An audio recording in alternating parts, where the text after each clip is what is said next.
समस्त देवताओं की विनती सुनकर प्रसन्न हुए और राजा दक्ष के जहां आए।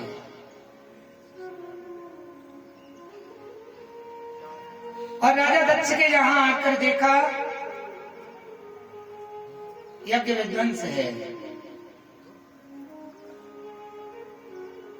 तो राजा दक्ष को जीवित करने के लिए एक बकरे का बंड लगवाते हैं। प्रभु जी के बकरे की दाढ़ी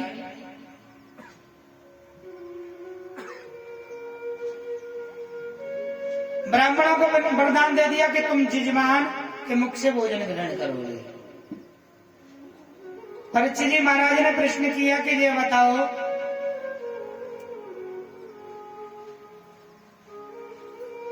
दक्ष के ऊपर बकरे का मुंड क्यों लगा? बोले जिस समय राजा दक्ष प्रजापति बने थे समस्त देवताओं ने उनका सम्मान किया। अहंकारी राजा दक्ष जो मैं जब भोलेनाथ के पास में आया तो भोलेनाथ अपने ध्यान में बैठे थे। तो दक्ष कहने लगा कि लो,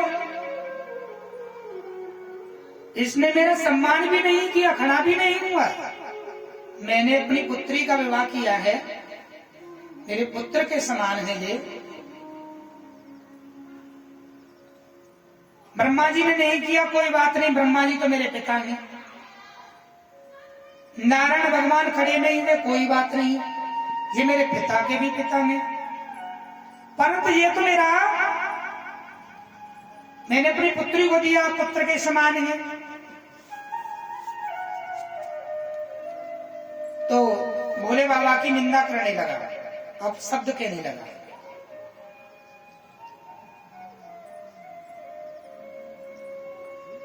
नंदी ने श्राप दे दिया कि जा तू बार बार मैं कर रहा है, बकरे की तरह बोलता ही जा रहा है, तेरा मुख बकरे का हो जाएगा।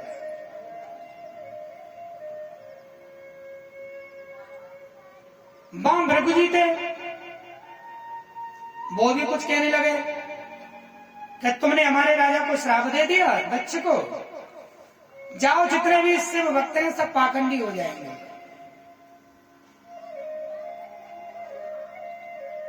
आज वही कारण है कि राजा दक्ष के ऊपर बकरे का सिर लगा। परंतु इस जगह एक भाव और भी प्रकट होता है। ये बकरा कौन है? देखो, जीव हत्या करना पाप है। किसी मरे हुए बकरे का तो सिर काट कर नहीं लाए होंगे। अगर बकरे का सिर काटेंगे तो बकरा मर जाएगा।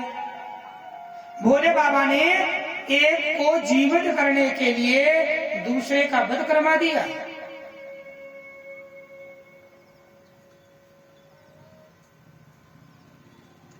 सामर्थ्यवान को कोई दोष नहीं लगता, परंतु नहीं,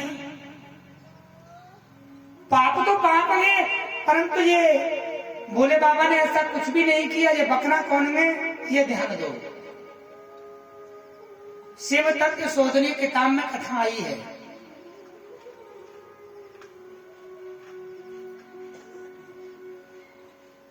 बकरा पिछले जन्म में एक ब्राह्मण था, भिक्षा मांगकर अपना पेट भरते हैं। एक संत आए, संत ने कहा ब्राह्मण तुम भिक्षा मांगा करते हो, मैं तुम्हें एक मंदिर बताता हूँ भोले बाबा का, आप वहां सेवा करें और जो भी भोजन प्रसाद आए उससे अपना पेट भरना। उस ब्राह्मण को पंचप्रस्थ वन में एक मंदिर दे दिया, भोले बाबा की सेवा करने लगे। धीरे धीरे समय निकलता गया, जो भी वक्त आता है भोले बाबा को कुछ दान करता है, उसी से पेट भरते हैं। जब वो ब्राह्मण वृद्ध हो जाता है तो एक दिन थका हुआ था। उस ब्राह्मण ने क्या किया, मंदिर की दीवार से पीठ को लगाया और अपने दोनों पैरों को लेकर, चरणों को लेकर भोले बाबा की पिंडी के ऊपर रख दिया। बड़े आराम से सो रखा था वो।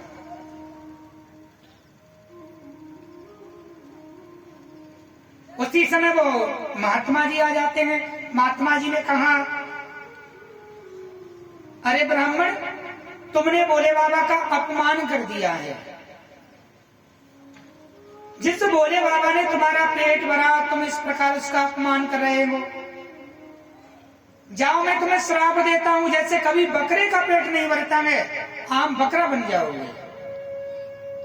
और जैसे कि बकरे का श्राप लगा, शंकर भगवान प्रकट हो जाते हैं। एक भक्त को बचाने के लिए भगवान ने कहा, महात्मा जी, ये आपने क्या कर दिया? मेरे शरीर में बहुत पीड़ा थी, इस कारण से मैंने इसके मन में भाव प्रकट किया कि अपने चरणों को मेरे शरीर पर रख दो।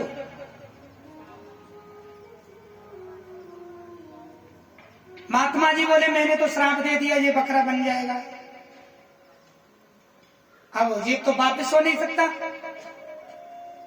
आप ही प्रभु कुछ कर सकते हो। भोलेनाथ ने कहा, जाओ, मैं तुम्हें वरदान देता हूं कि समय आने पर मैं तुम्हें मनुष्य शरीर प्रदान करूंगा। आज वो समय आया।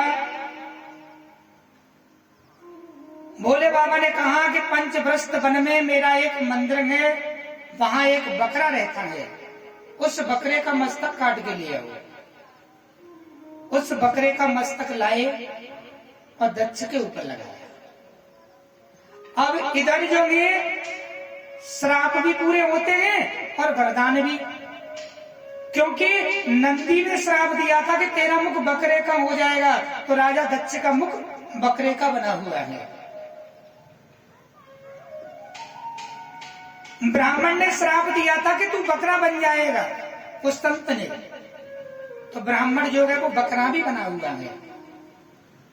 और भोले बाबा ने वरदान दिया था कि समय आने पर मैं तुझे मनुष्य शरीर प्रदान करूंगा, तो उस बकरे को राजा दक्ष का शरीर मिलता है। यही कारण है कि यज्ञ पूर्ण हुई और राजा दक्ष को बकरे का सिर मिलता है। ये बकरा ब्राह्मण था और भोले बाबा की कृपा से दोबारा शरीर प्राप्त हुआ।